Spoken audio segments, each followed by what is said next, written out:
Bonjour, et bienvenue sur Chroniques épiques. Aujourd'hui nous allons voir 6 anecdotes historiques peu connues. Souvent oubliées, elles restent les marqueurs d'une époque. Mais, aussi de bonnes anecdotes à raconter en soirée, clin d'œil. En 897, la papauté traverse une période mouvementée, avec des tensions liées aux élections et aux décisions à Rome. C'est dans ce contexte qu'a eu lieu un événement unique et mémorable dans l'histoire de l'Église, le synode du cadavre. Lors de ce synode, le pape Étienne VI décida de juger son prédécesseur, le pape Formose, qui était décédé quelques mois plus tôt.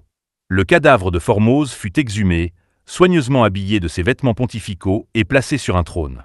Les participants au synode purent ainsi présenter les accusations portées contre lui, liées à son pontificat, et entendre le jugement officiel.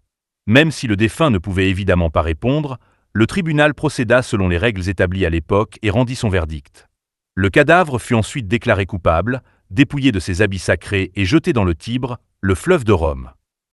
Cet épisode montre à quel point les rituels et les procédures pouvaient être très élaborés à cette époque, même dans des situations extraordinaires comme celle-ci. Le synode du cadavre reste aujourd'hui un événement fascinant pour les historiens, car il illustre une méthode unique de jugement et documente de façon précise les pratiques et protocoles de l'Église médiévale. La scène du corps placé sur le trône, entouré de témoins et de clercs, est restée gravée dans les mémoires comme un des moments les plus insolites de l'histoire de la papauté. Au XIe siècle, en Italie, les rivalités entre cités et États étaient fréquentes et souvent très violentes. Parmi elles, 2 villes voisines se disputaient depuis longtemps, Modène et Bologne. La rivalité n'était pas seulement politique, mais aussi culturelle et économique. Chaque ville voulait montrer sa supériorité sur l'autre. En 1325, un événement qui peut paraître aujourd'hui complètement insignifiant déclencha une véritable guerre, le vol d'un simple sceau en bois. Oui, un sceau. Selon les chroniques de l'époque, des soldats de Modène s'étaient introduits dans la ville de Bologne et avaient subtilisé cet objet. Pour les habitants de Bologne, cet acte n'était pas seulement un vol, mais une insulte publique, une humiliation à laquelle ils ne pouvaient rester passifs. La réaction de Bologne fut immédiate. La ville mobilisa une armée gigantesque de 30 000 hommes, prête à venger l'affront. Modène, beaucoup plus petite, ne pouvait aligner que 7 000 soldats. À première vue, tout semblait perdu pour eux. Pourtant, contre toute attente, les Modénais remportèrent la bataille grâce à leur meilleure organisation, leur connaissance du terrain et peut-être un peu de chance. Ce conflit montre à quel point l'honneur et la réputation étaient pris très au sérieux à l'époque, même pour un objet aussi banal qu'un sceau. Et le plus incroyable dans cette histoire, le sceau existe encore aujourd'hui.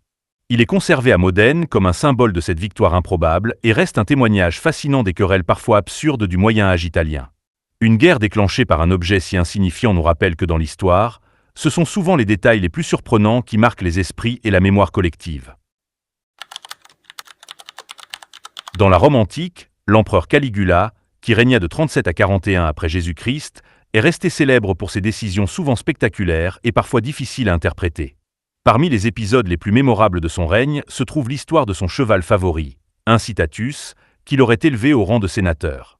Cette anecdote, rapportée par les historiens antiques comme Suétone ou Dion Cassius, témoigne à la fois du caractère particulier de Caligula et de la manière dont il concevait le pouvoir impérial. Incitatus n'était pas un cheval ordinaire. Il était soigneusement entretenu, avec une écurie en marbre, des couvertures en laine précieuse, et même des bijoux et des pierres précieuses. On raconte que ses repas étaient servis dans des coupes en or et qu'il bénéficiait d'un service comparable à celui des plus hauts dignitaires de Rome. Certains récits ajoutent que Caligula invitait des sénateurs à dîner avec lui à proximité de son cheval, comme pour souligner l'importance qu'il accordait à cet animal, mais aussi pour rappeler la place relative du Sénat face à l'empereur. L'épisode du cheval sénateur peut être interprété de plusieurs façons. Pour certains historiens, il s'agissait d'une stratégie politique et symbolique. Caligula voulait montrer que le Sénat, malgré son rôle traditionnel, pouvait être ridiculisé et que son autorité surpassait toutes les institutions de la République romaine. En donnant un rôle officiel à Incitatus, il envoyait un message clair. Le pouvoir suprême réside dans la personne de l'empereur. Pour d'autres, cette histoire reflète le caractère extravagant et théâtral de Caligula, qui aimait surprendre et choquer ses contemporains. Mais au-delà de la politique, cette relation avec son cheval révèle quelque chose de plus intime. Caligula semble avoir vu Incitatus comme un compagnon fidèle, un animal qu'il respectait et chérissait. Dans une société où les chevaux étaient utilisés pour la guerre et le transport, le fait d'accorder un tel traitement à un animal montre une dimension personnelle et symbolique, presque poétique. Incitatus devient ainsi plus qu'un cheval. Il est un symbole de la puissance, du luxe et de l'excentricité d'un empereur romain. Certains historiens ont même avancé que Caligula envisageait de nommer Incitatus consul, le plus haut poste politique de Rome, ce qui, si cela avait eu lieu, aurait été une décision sans précédent. Que ce projet ait été sérieux ou non reste débattu, mais l'histoire a traversé les siècles et est devenu un des symboles les plus célèbres de l'extravagance romaine. Aujourd'hui encore, Incitatus fascine par ce qu'il représente, l'intersection entre le pouvoir absolu, le luxe ostentatoire et le symbolisme animalier. Il illustre comment, dans la Rome impériale, le règne d'un empereur pouvait mêler politique, spectacle et vie quotidienne de manière étonnante, laissant une trace dans l'imaginaire collectif pendant près de 2 millénaires. En 1872, dans une petite ville de France, les habitants ont assisté à un phénomène naturel extraordinaire, une véritable pluie de grenouilles. Imaginez des créatures sautant du ciel, des dizaines, voire des centaines d'animaux tombant sur les rues et les toits. Pour les témoins de l'époque, ce spectacle semblait miraculeux et mystérieux, certains y voyant un signe divin. En réalité, ce phénomène a une explication scientifique connue aujourd'hui. Des trompes d'air, des tourbillons ou des tornades localisées peuvent aspirer des animaux légers, comme des grenouilles ou des poissons, depuis un étang ou un plan d'eau proche. Transportés par le vent sur plusieurs kilomètres, ces animaux sont ensuite retombés, donnant l'impression d'une pluie inhabituelle. Ce phénomène, appelé pluie d'animaux, n'est pas isolé. Des événements similaires ont été observés à travers le monde, des grenouilles tombant en Australie aux poissons en Chine ou aux États-Unis. La pluie de 1872 reste un exemple fascinant de la manière dont la nature peut surprendre et émerveiller les humains. Les scientifiques pensent que la combinaison de conditions météorologiques particulières et de la proximité des temps est essentielle pour que de tels phénomènes se produisent. Au-delà de l'aspect spectaculaire, ces événements nous rappellent combien les forces de la nature peuvent créer des images presque surnaturelles, mêlant émerveillement et compréhension scientifique.